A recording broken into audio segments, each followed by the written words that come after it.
تو اب جو علماء ہیں یا جو آثار ملتے ہیں یعنی کہ صحابہ سے، تابعین سے، اتباع تابعین سے، تو ان کی جو ہے امام مہدی کے بارے میں کیا رائے ہے، وہ اس کنسیپٹ کو کیسے لیتے ہیں، یا کیا ان کی ایسے رائے ہے کہ یہ ہو چکا ہے؟ جیسے غزوہ ہند کے بارے میں ایسے سوالات اٹھتے ہیں، اکثر لوگ کہتے ہیں یہ بھائی غزوہ ہند ہو چکا ہے، جیسے محمد بن قاسم آئے تھے تو وہ ہو چکا ہے، تو یہ آپ جو ہے نا قیامت والا بھی نہیں ہونا ہے۔ تو کیا ایسا ہے کہ امام مہدی کا ظہور ہو چکا ہے، یا علماء کی اس بارے میں کیا رائے ہے؟ پلیز آپ وہ بھی رکھ دیں۔ بسم اللہ الرحمن الرحیم۔ دیکھیں، عام طور پہ تو رائے یہی ہے کہ ظہور نہیں ہوا، اور صحیحین کی روایات یہی کہہ رہی ہیں، کیونکہ حضرت عیسیٰ علیہ السلام کے ساتھ متصل ہے نا ان کا دور جو ہے، یعنی ایک طرح سے وہ ہم عصر بھی ہیں، تو اس لیے اس کی تو کوئی گنجائش نہیں نکلتی کہ جی ان کا ظہور ہو چکا ہو، اور ان سے مراد ہم حضرت عمر بن عبدالعزیز رحمہ اللہ لے لیں، یا پھر بعض لوگوں نے کہا کہ عباسیوں میں ایک جو ابو منصور جو خلیفہ تھا اس کا بیٹا تھا، اس کا نام ہی مہدی تھا۔ اچھا، ہاں، عباسی خلیفہ تھا۔ تو بعض لوگوں نے یہ بھی کہا کہ اس کے بارے میں، ظاہری بات ہے بنو عباس نے اس کو اپنی طرف کھینچ لیا۔ تو اسی طرح ہر دور میں یہ جو مہدیہ اسٹیٹ ہے اس کے بارے میں بھی بہت سارے لوگوں نے ہر دور میں اس قسم کے دعوے کیے، مطلب وہ اس قابل نہیں ہے کہ ان پہ تبصرہ بھی کیا جائے۔ ٹھیک ہے، وہ صرف دعوے ہی ہیں، بس دعوی ہیں۔ صحیحین کی روایات میں واضح طور پہ معلوم ہوتا ہے کہ یہ قرب قیامت کی علامت اور نشانی ہے۔ باقی بہت سارے لوگ جن کو مہدی کہا گیا، ہو سکتا ہے کہ وہ مہدی ہوں لقب میں، ہاں لقب میں اپنے، جیسے حضرت عمر بن عبدالعزیز واقعتاً مہدی ہیں، اس میں کوئی دو رائے نہیں ہو سکتی۔ تو اور کچھ لوگ جنہوں نے مہدی ہونے کا دعویٰ کیا وہ تو سب بیکار قسم کی بات ہے۔ مہدی کے بارے میں جو لٹریچر پروڈیوس ہوا ہے، آپ سمجھ لیں کوئی ایک ریسرچر نے مہدی کے اوپر کتاب لکھی، تو انہوں نے کہا کہ کوئی 700 سے زائد کتابیں میں نے جمع کی مہدی پہ، 750 سے زائد، اتنا کام ہوا ہے، تو اتنی کتابیں انہوں نے جمع کر لی مہدی پہ۔ مطلب یہ ہے کہ ہر دور میں لکھا جاتا رہا۔ مہدی ایک ایسی شخصیت رہی ہے جو کہ ریسرچ کا موضوع رہی ہے، موضوع بحث رہی ہے۔ تو اب بھائی اتنی ریسرچ پیدا ہوئی ہے نا، تو اس میں کچھ اختلافات بھی ہوں گے، ڈیفینیٹلی ہوں گے۔ تو مہدی کو ماننے کے بعد بھی سب لوگ تقریباً مانتے ہیں کہ مہدی کے بارے میں کچھ روایات ضعیف ہیں، موضوع ہیں، من گھڑت ہے، ٹھیک ہے، یہ سب مانتے ہیں۔ باقی یہ ہے کہ کچھ کی صحت و ضعف میں اختلاف ہو جاتا ہے، اب اس میں سختی نہ کریں۔ جب یہ بات طے ہو گئی کہ کچھ روایتیں صحیح ہیں، کچھ ضعیف ہیں، تو کچھ کی صحت و ضعف میں اختلاف ہو جانا یہ ایک نارمل ہے۔ ابھی ہمارے سامنے یہ ایک کتاب ہے، یہ ایک اچھی کتاب ہے، دکتور عبدالعلیم عبدالعظیم بستوی کی، المہدی المنتظر، یعنی وہ مہدی جس کا انتظار ہے۔ اب دیکھیں نا اوپر کیا، الاحادیث الواردہ فی المہدی فی میزان الجرح والتعدیل، مہدی کے بارے میں جو احادیث ہیں ان کو جرح و تعدیل کی روشنی میں انہوں نے دیکھا ہے۔ تو مہدی منتظر فی ضوء الاحادیث والآثار الصحیحہ، یعنی صحیح احادیث اور آثار کی روشنی میں مہدی کی شخصیت کو ڈسکس کیا جا رہا ہے، وہ مہدی جس کا انتظار کیا جا رہا ہے، جی ٹھیک ہے۔ اقوال العلماء و آراء الفرق المختلفہ، علماء کے اقوال اور اسی طرح مختلف جو فرقے ہیں ان کی آراء وہ بھی اس میں ڈسکس کی جائیں گی۔ تو یہ بہرحال دکتور عبدالعلیم عبدالعظیم بستوی کی کتاب ہے، دار ابن حزم سے شائع ہوئی ہے، اچھی کتاب ہے۔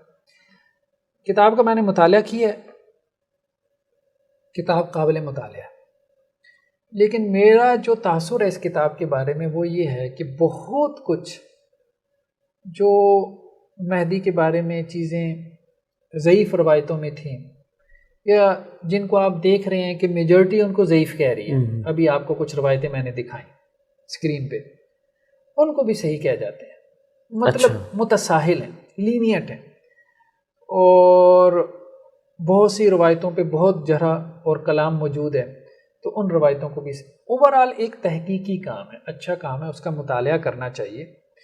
تو یہ آپ کہہ لیں کہ جی ایک منہج ہے، ایک اپروچ کے اوپر یہ کتاب لکھی گئی کہ جس میں مہدی کا جو ابھی تک ہم نے تصور ڈسکس کیا ہے اس سے بھی کچھ زیادہ ثابت کیا گیا، ٹھیک ہے، اور اس پہ اصرار بھی کیا گیا۔ میرے خیال میں یہ نہیں ہونا چاہیے، اور وہ روایتیں کہ جن کے اوپر جو ہے وہ میجورٹی کا اتفاق ہے کہ وہ ضعیف ہیں، ان کو بھی صحیح ثابت کیا گیا، ٹھیک ہے۔ یہ اتنی زیادہ جو ہے وہ تساہل نہیں ہونی چاہیے۔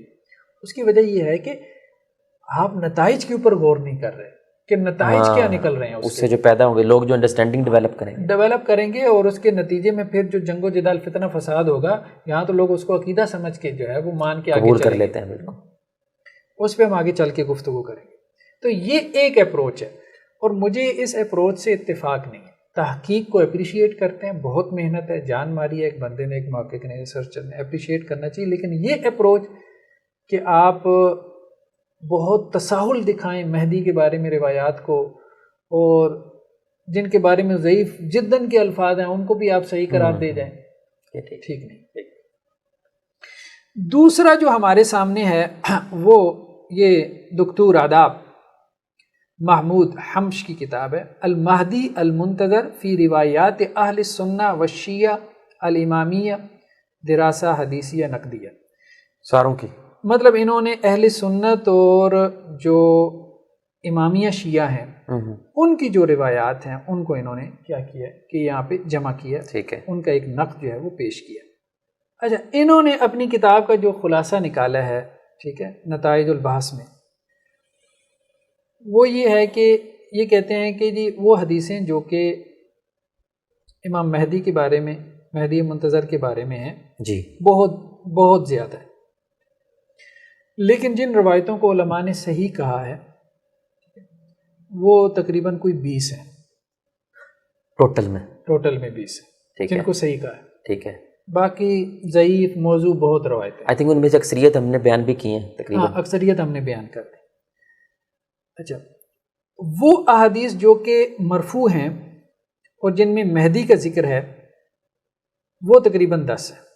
اوکے، ٹھیک ہے. اچھا، اب یہ کہہ رہے ہیں کہ جی میرے نزدیک تو جو یہ روایتیں ہیں نا جن میں مہدی کا نام آ گیا صراحت کے ساتھ، ان میں سے تو کوئی قابل احتجاج نہیں ہے. یعنی غیر صحیحین کی ساری روایتیں اڑا دی. ٹھیک ہے، صحیحین کے علاوہ کی ساری روایتیں انہوں نے کیا کیا، ضعیف قرار دے دی. اب یہ ایک دوسری اپروچ ہے نا. ہم یہ دیکھ رہے ہیں مہدی کے بارے میں 2 ایکسٹریم اپروچز کیا ہیں، پھر ہم معتدل اپروچ کی طرف آئیں. ایک آپ کہہ رہے ہیں کہ لینینسی اتنی دکھا دی کہ وہ جدن والی بھی صحیح کر رہے ہیں، جدن، اور جس کے اوپر جس کے ذوف پہ اتفاق تھا وہ بھی صحیح قرار دے دی. ٹھیک ہے.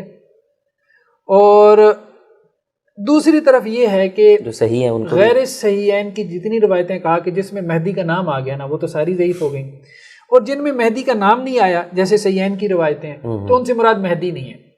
اچھا، وہ والے مہدی جو آخر الزمان والے، ہاں، ان سے مراد مہدی نہیں ہے. ٹھیک ہے. تو اب یہ ایک نتیجہ نکالی، اس طرح سے مہدی کا کانسیپٹ جو ہے وہ کیا کیا، اڑا دیا. ٹھیک ہے. دوسرا کہہ رہے ہیں، یہ تو ہو گیا اہل سنت کا. دوسرا کہہ رہے ہیں کہ جو مہدی کی ولادت کے بارے میں روایتیں، اچھا ہمارے ہاں جو مہدی کے بارے میں اہل سنت کی مصادر میں جو روایتیں ہیں نا وہ ٹوٹل ملا کے کوئی 50 ہیں. ساری بھی آپ ملائیں نا ٹوٹل کو ملا کے 50 بنتی ہیں، ضعیف موضوع بھی. اہل تشیع کا ذخیرہ بڑا رچ ہے اس معاملے میں. وہاں 1200 روایتیں مہدی کے بارے میں، 1200 روایتیں ضعیف موضوع ملا کے. خیر بار 50 اور 1200 کو ریشو ہی نہیں بنتی. لیکن اس میں انہوں نے یہ ایک بات کہی تھی کہ 1200 میں 50 میں سے 20 کے قریب صحیح ہے. ٹھیک ہے. ٹھیک ہے. 10 مرفوع ہیں. ہاں، 10 ان میں سے انہوں نے کہا کہ جن میں مہدی کا ذکر ہے. 10 وہ ہیں جن میں مہدی کا نام آیا ہے. ٹھیک ہے. باقی 10 میں تو نام بھی نہیں ہے نا، جیسے صحیحین میں ہم نے دیکھا عام طور پہ نام نہیں ہے. ٹھیک ہے. دوسری بات جو یہ ڈسکس کر رہے ہیں اہل تشیع کے بارے میں کہ مہدی کی ولادت کے بارے میں صرف جو روایات ہیں نا وہ 53 ہیں، لیکن ان میں سے کوئی ایک روایت بھی صحیح نہیں ہے. ٹھیک ہے.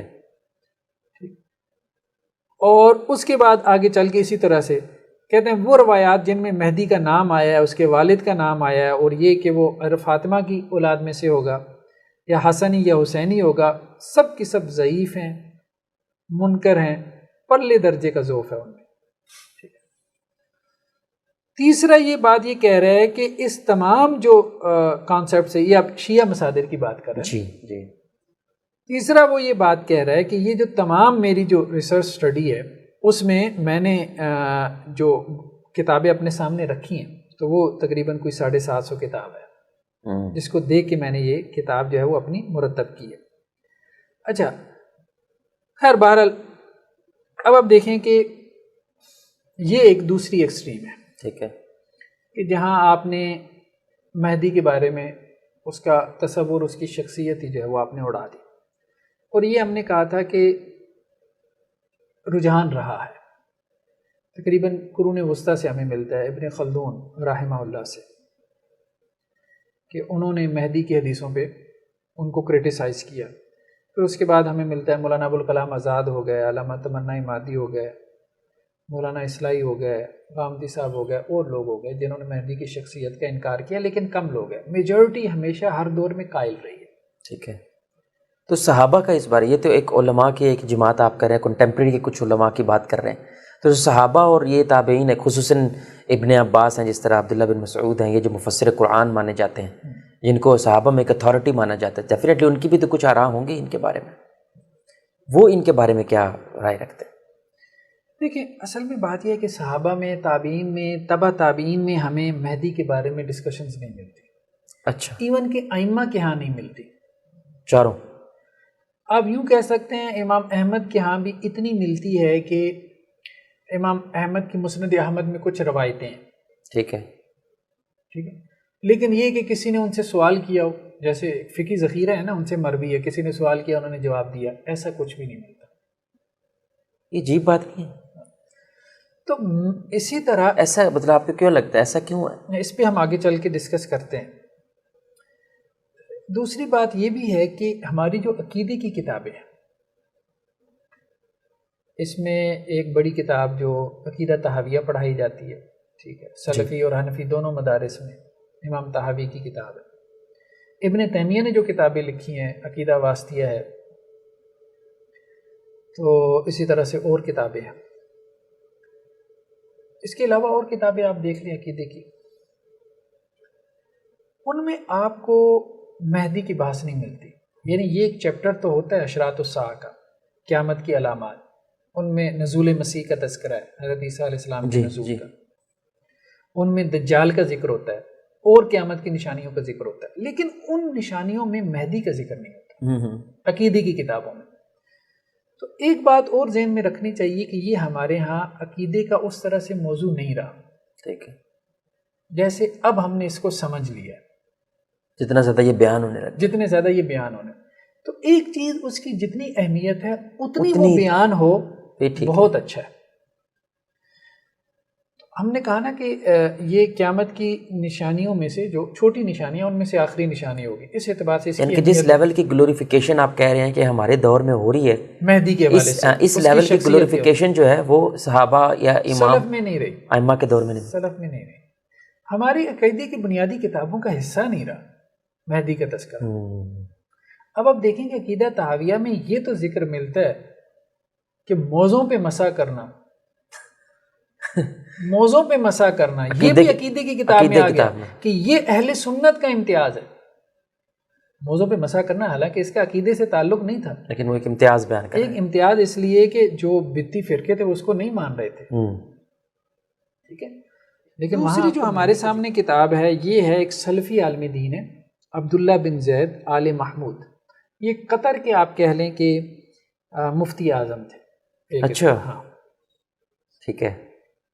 اور مطلب یہ آپ اس سے بھی اندازہ لگا لیں کہ جو مفتی سعودی عرب تھے شیخ محمد بن ابراہیم، بہت بڑا نام ہے، سب لوگ ان کو جانتے ہیں، تو یہ ان کے شاگردوں میں سے. اچھا، بڑا نام ہے، مطلب بڑا نام، بڑا نام. تو ان کا یہ مجموعہ رسائل شیخ ہے. ٹھیک ہے. عبداللہ بن زید آل محمود، ان کو آل محمود کہتے ہیں. اچھا، وہاں آل الشیخ ہے سعودی عرب میں. ہاں، آل شیخ، یہ آل محمود ہے. یہ کیا مطلب؟ ایک پورا خاندان ہے نا. اچھا، خاندان. جیسے جیسے سعودی عرب میں آل الشیخ کی اہمیت ہے، اچھا، اسی طرح قطر کے اندر جو ہے وہ آل محمود کی اہمیت. اوکے. مطلب ایک خاندان جو ہے وہ رسمی طور پہ، سرکاری طور پہ کسی مملکت میں اس کو ایک نمایاں پوزیشن، نمایاں مذہبی جو ہے وہ ایک پوزیشن حاصل ہو جاتی ہے. ٹھیک. تو یہ ان لوگوں میں سے عبداللہ بن زید آل محمود. ٹھیک ہے. اچھا، انہوں نے جو کتاب لکھی ہے، اب آپ دیکھیں اس کتاب کا عنوان کیا ہے؟ لا مہدی ینتظر بعد الرسول. رسول اللہ علیہ وسلم کے بعد کس مہدی کی ضرورت ہے تمہیں؟ اچھا، ٹھیک ہے، جس کے انتظار میں تم بیٹھے ہو. خیر البشر تھے. تو گویا سلفی علماء میں بھی یہ چیز پیدا ہوئی ہے. ہم پھر وہی بات کر رہے ہیں کہ سلفی علماء میں بھی یہ چیز پیدا ہوئی ہے کہ کچھ لوگ مہدی کے انکار کی طرف چلے گئے سلفی میں. تو دو ایکسٹریمز ہیں نا، سلفیت اور شیعت. وہاں بھی انکار کرنے والے بیٹھے ہیں، یہ بھی. اچھا یہ دونوں معاصر تھے، علامہ برکی اور یہ. اچھا کنٹمپریری دونوں. یہ دونوں ایک دوسرے کے حوالے بھی دے دیتے ہیں. اچھا ٹھیک ہے. تو خیر ریفارمسٹ جو ہے وہ ہر مسلک میں پیدا ہوئی ہے. پھر اصل بات یہ ہوتی ہے کہ ان کی رائے کو قبولیت عامہ حاصل ہوئی کہ نہیں. ہاں یہ بھی ہے. تو بعض اوقات ہو سکتا ہے ان کی مکمل رائے سے آپ اتفاق نہ کریں، لیکن کچھ باتیں وہ ایسی کر جاتے ہیں کہ جو دل کو لگتی ہیں. اچھا یہ یہاں پہ بات یہ کر رہے ہیں کہ دیکھیں بات یہ ہے کہ جو متقدمین ہیں نا، انہوں نے اپنا مقدمہ اس پہ قائم کیا. انہوں نے حلال و حرام کی جو حدیثیں تھیں نا اس کے بارے میں تو کی سختی تحقیق میں، لیکن جو اشراط الساعہ کی حدیثیں تھیں قیامت کی علامات اور نشانیوں کے حوالے سے، اس کی تحقیق میں انہوں نے کسی معیار کا لحاظ نہیں رکھا. یہ انہوں نے کہا اپنی کتاب میں. اچھا ٹھیک ہے. جس وجہ سے تساہل برتا گیا اور اس تساہل کی وجہ سے بہت سی روایتوں کو کیا کیا گیا، ایک بیانیہ اس کی وجہ سے پھر کریٹ ہو گیا. بیانیہ جو ہے اس کی وجہ سے کریٹ ہو گیا. انہوں نے کہا کہ یہی معاملہ ہوا مہدی کی روایات کے بارے میں.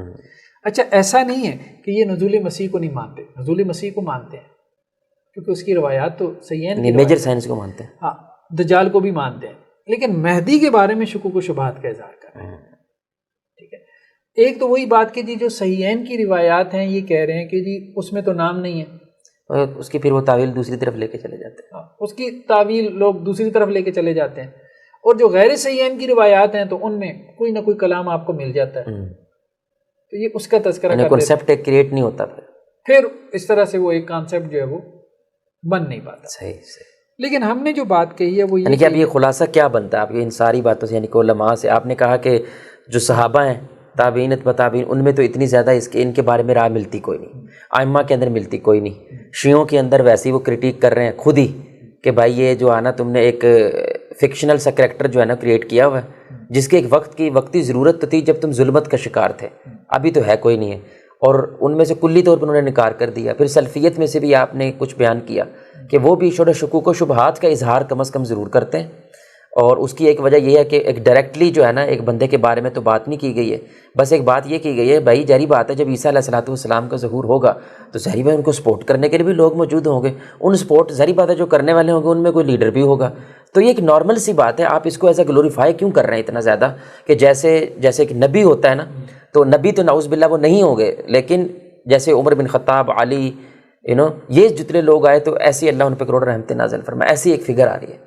تو اس کا آپ سمرائز کیسے اب کیا کریں گے؟ یعنی کہ اسکالری اوپینین کے بارے میں ہم نے ایک بات تو کی حدیث کے متعلق، تو اب یہ اسکالری اوپینین جو ہے امام مہدی کے بارے میں اس کو سمرائز آپ کیسے کریں گے؟ انہوں نے آگے چل کے ایک بات کی ہے امام ابن تیمیہ کے حوالے سے شیخ نے، کہ امام ابن تیمیہ کا بڑا ایک مقام اور مرتبہ تھا، وہ بھی مہدی کے بارے میں روایات کو صحیح کہتے ہیں. تو آپ بھی سلفی ہیں، کم از کم ان کی بات ہی مان لیں. تو انہوں نے کہا بھائی بات یہ ہے کہ ہم بھی پہلے ان روایتوں کو صحیح مانتے تھے، میں بھی ان روایتوں کو پہلے صحیح مانتا تھا، لیکن جب میں نے غور کیا تو میں اس نتیجے پہ پہنچا کہ نہیں یہ روایتیں صحیح نہیں ہیں. ابن تیمیہ جو ہے وہ ہم سے علم میں بہت بڑے تھے، علوم و فنون میں بھی ہم سے بہت بڑے تھے، وہ علم کا ایک سمندر تھے. ہم ان کے فضل کا اعتراف بھی کرتے ہیں، لیکن بات یہ ہے کہ ہم کسی کی تقلید نہیں کرتے. اب آپ دیکھیں بات یہ ہے کہ آپ کسی کو مجبور بھی نہیں کر سکتے کسی کی تقلید پہ، خاص طور پر اپنی رائے رکھنے میں. سلفی اپروچ میں ایک بندہ دلیل سے بات کر رہا ہے،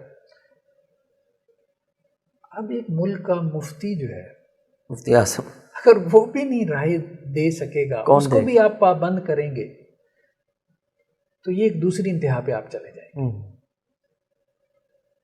آپ ٹھیک ہے عوام الناس کو پابند کر سکتے ہیں کہ وہ رائے کا اظہار نہ کریں، جن کا یہ فیلڈ نہیں ہے ان پہ آپ پابندیاں لگا سکتے ہیں.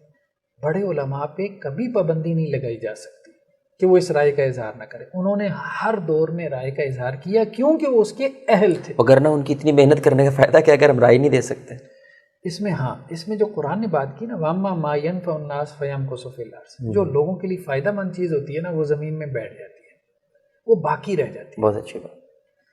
اور جو چیز تو جھاگ ہوتی ہے فیذهب جفا، ختم ہو جاتی ہے. تو وہ ختم ہو جاتی ہے. تو اگر کسی بڑے عالم دین نے ایسی رائے کا اظہار بھی کر دیا تو اس پہ چین بجی ہونے کی ضرورت نہیں ہے، بلکہ اپنی جو ہے وہ لیکچرز میں اپنی تحقیقات میں بیان کرو کہ بھائی ایک رائے یہ بھی ہے، یہ بھی ہے، ذرا دھیرج رکھو. ہاں ایک رائے یہ بھی ہے. بہت اچھی بات. کھلا ذہن رکھو بھائی، میری رائے یہ ہے یا میجورٹی کی رائے ہے لیکن ایک رائے یہ بھی ہے. اتنی وسعت ظرفی ہونی چاہیے، خصوصاً اگر وہ مدلل بات کریں. وجہ اس کے کہ جی وہی بات وہ جو آپ نے کہی تھی کہ مولوی کی چھیڑ یہ بن گئی ہے کہ کوئی نئی بات کر دیں. تو ایسی جب بھی کوئی نئی بات کسی بڑے عالم دین کی طرف سے بھی آئے تو لوگ اس کے اوپر جو ہے وہ جیسے تیر کمان نکل کے کھڑے ہو جاتے ہیں. جی یہ غلط ہے. یہ ہر دور میں ہوا ہے. شیخ الاسلام امام ابن تیمیہ رحمۃ اللہ علیہ نے جب اپنی آراء کا اظہار کیا اس دور کے لحاظ سے تو نہیں تھی. جی طلاق ثلاثہ کا مسئلہ ہے مثال کے طور پہ، یا اسی طرح سے جو ہے وہ اور ان کی آراء تھی. اب لوگوں نے ان کے خلاف فتوے بھی دیے، ان کو جیل بھی جانا پڑا، بادشاہ کے دربار میں شکایتیں بھی ہوتی تھیں. شاہ اللہ دہلوی رحمۃ اللہ علیہ نے قرآن کا ترجمہ کر دیا، لوگوں نے حملہ کر دیا، فارسی زبان میں انہوں نے ترجمہ کیا تھا، ایکسیپٹنس ہی نہیں تھی، قرآن کا ترجمہ ہوتا ہی نہیں تھا، لوگوں نے اس کو کفر سمجھ لیا، علماء نے فتوے دے دیے. ہر دور میں ہوا ہے. تو اگر کسی رائے کے اندر علمی وزن ہوتا ہے تو وہ باقی رہ جاتی ہے. اچھا آپ اس پہ اپنا ایمان رکھیں. ہاں آپ اس پہ اپنا ایمان رکھیں. آپ اس میں یہ دیکھیں نا، اس سے وہی بندہ ڈرے گا نا جس کی رائے کمزور ہو، اسے ڈر ہوگا کہ کوئی دوسری رائے سامنے نہ آ جائے. ہاں بالکل. یا ڈر ہونا چاہیے آپ کی دلیل میں اگر اتنا وزن ہے تو. یا کچھ لوگوں نے جب بیانیہ پورا کریٹ کر لیا ہوتا ہے تو اب وہ لوگ کہتے ہیں آپ نے تو پورا بیانیہ اس بنیاد پہ کریٹ کیا ہوا ہے اور اس کے اوپر یہ رائے آگے، تو وہ ظاہر تو غصہ تو آتا ہے کہ میں نے 2-3 سال لگا کے یہ بیانیہ کریٹ کیا. تو آئی تھنک اس کو اب ہم وائنڈ اپ کر دیں. یہ بس یہ ہے کہ علماء کی اس کے بارے میں میجورٹی کی رائے ہمیشہ یہی رہی ہے کہ مہدی جو ہے نا وہ ایک شخصیت ہے اور قیامت کی جو مائنر سائنز ہیں اس کی آخری نشانی ہے، علامت ہیں، اور انہوں نے آنا ہے. ہم نے کہا یہی ہماری رائے ہے. اور صحیحین سے جو صحیحین کی مہدی کے بارے میں جو روایات ہیں جو ان کا انکار کر دے وہ تو گمراہی ہے، اس پہ آپ گمراہی کا لیبل لگائیں. لیکن جو ان کی تعویل کرے اور ان کو کہیں اور چسپاں کر دے، دیکھیں بھائی تعویل کا اختلاف جو ہے نا وہ ایسا اختلاف نہیں ہے، اس کو آپ غلط کہہ سکتے ہیں، غلط کہہ سکتے ہیں، ٹھیک ہے. تو انٹرپریٹیشن کا اختلاف ہے، آپ اس کو مرجو کہہ سکتے ہیں، آپ اس کو کرٹیسائز کر سکتے ہیں، لیکن آپ اس کو گمراہی اور ضلالت نہ کہیں. ٹھیک ہے. دوسری بات ہم نے کہی کہ غیر صحیحین میں جو روایات آئی ہیں ان میں مہدی کے بارے میں صراحت ہے. اس میں میجورٹی جو ہے وہ جن روایات کو صحیح کہتی ہے بس ان کے، اور وہ صحیحین کی روایات کی تشریح بن رہی ہوں تو آپ ان کو بیان کریں. اور بلکہ ہم تو کہتے ہیں کہ جو ضعیف روایات صحیحین کی روایات کی تشریح بننے کی اہلیت رکھتے ہیں ان کو بھی ضعیف کہتے ہوئے آپ بیان کر سکتے ہیں. ہاں جو روایات صحیحین کی روایات کے اوپر اضافہ ہیں، یعنی صحیحین کے بیانیے کے اوپر، اور ان کے بارے میں 2 آراء ہیں، یعنی ان کے صحت و ضعف کے بارے میں، تو آپ میجورٹی کی رائے لے لیں، ٹھیک ہے. لیکن یہ ہے کہ دوسری رائے کا جو پہلو ہے، جو امکان ہے، جو پاسیبلٹی ہے، اس کو اس طرح سے رد نہ کریں کہ جیسے اس کو کرش کر دیں. ٹھیک ہے. اس کا ایک احتمال ہو سکتا ہے قیامت سے پہلے کیا ہو جائے یار، آپ کو کیا معلوم. جی کیا معلوم. ٹھیک ہے. تو بہت شکریہ. آئی تھنک جو ہماری تفصیلی گفتگو ہے امام مہدی کے حوالے سے، آئی تھنک وہ یہاں پہ ہماری مکمل ہو جاتی ہے، کیونکہ ہم نے احادیث کے ذریعے بھی ان کا کانسیپٹ پورے کا پورا بیان کر دیا، اس کے اوپر تفصیلی گفتگو کر دی، اور علماء کا اس کے بارے میں کیا رائے ہے اور کس قسم کا اختلاف ہے اور اس اختلاف کی وجہ کیا ہے وہ بھی الحمدللہ آپ نے بڑی تفصیل کے ساتھ بتا دی. تو اب ہم انشاءاللہ اپنے تیسرے اور فائنل سیشن کی طرف جاتے ہیں. السلام علیکم ورحمۃ اللہ وبرکاتہ.